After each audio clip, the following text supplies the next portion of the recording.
ಸಿದ್ದರಾಮಯ್ಯಗೆ ಪತ್ರ ಬರೆದ ಮಾಜಿ ಸಿಎಂ ಬಸವರಾಜ ಬೊಮ್ಮಾಯಿ ಕ್ಷೇತ್ರಕ್ಕೆ ಬರಬೇಕಾದ ಅನುದಾನ ಕುರಿತು ಸಿದ್ದರಾಮಯ್ಯ ಅವರಿಗೆ ಪತ್ರವನ್ನ ಬರೆದಿದ್ದಾರೆ.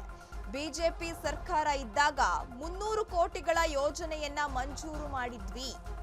ಇದೀಗ ಸಾರ್ವಜನಿಕ ಆಸ್ಪತ್ರೆ ಆಗಿರಬಹುದು ಅಥವಾ ಸರ್ಕಾರಿ ಉಪಕರಣಗಳ ತರಬೇತಿ, ಶೀತಲ ಗೃಹ ನಿರ್ಮಾಣ, ಟೆಕ್ಸ್ಟೈಲ್ ಪಾರ್ಕ್ ನಿರ್ಮಾಣ, ಆಯುರ್ವೇದಿಕ್ ಆಸ್ಪತ್ರೆ ಕಟ್ಟಡ ನಿರ್ಮಾಣಕ್ಕೆ ಅನುದಾನದ ಕೊರತೆ ಇದೆ.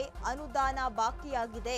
ಶಿಗ್ಗಾವಿ ಕ್ಷೇತ್ರಕ್ಕೆ ಅನುದಾನ ಮಂಜೂರು ಮಾಡಬೇಕು ಅಂತ ಹೇಳಿ ಮಾಜಿ ಸಿಎಂ ಬಸವರಾಜ ಬೊಮ್ಮಾಯಿ ಅವರು ಇದೀಗ ಸಿಎಂ ಸಿದ್ದರಾಮಯ್ಯ ಅವರಿಗೆ ಪತ್ರವನ್ನ ಬರೆದಿದ್ದಾರೆ.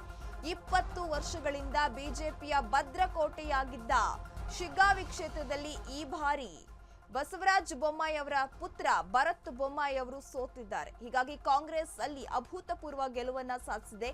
ಆದ್ರೂ ಕೂಡ ಈ ಚುನಾವಣೆಯಲ್ಲಿ ಸೋತ ಬಳಿಕ ಬಸವರಾಜ ಬೊಮ್ಮಾಯಿ ಅವರಾಗಿರ್ಲಿ ಅಥವಾ ಭರತ್ ಬೊಮ್ಮಾಯಿ ಅವರಾಗ್ಲಿ ಕಾಣಿಸ್ತಾ ಇಲ್ಲ. ಯಾಕೆ ಅವರು ಮನನೊಂದಿದ್ದಾರಾ ಎನ್ನುವ ವಿಚಾರಗಳು ಕೂಡ ಸಾಕಷ್ಟು ಮಟ್ಟದಲ್ಲಿ ಸುದ್ದಿಯಾಗಿತ್ತು. ಆದ್ರೆ ಇದೀಗ ಸಿಎಂ ಸಿದ್ದರಾಮಯ್ಯ ಅವರಿಗೆ ಪತ್ರವನ್ನ ಬರೆಯುವ ಮೂಲಕ ಮತ್ತೆ ಮುನ್ನೆಲೆಗೆ ಬಂದಿದ್ದಾರೆ ಬಸವರಾಜ ಬೊಮ್ಮಾಯಿ ಅವರು.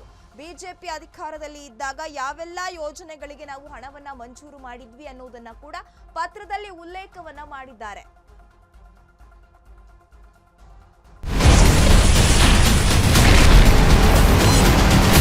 Ashwavega English News. Coming soon. Your channel, your voice, your trust.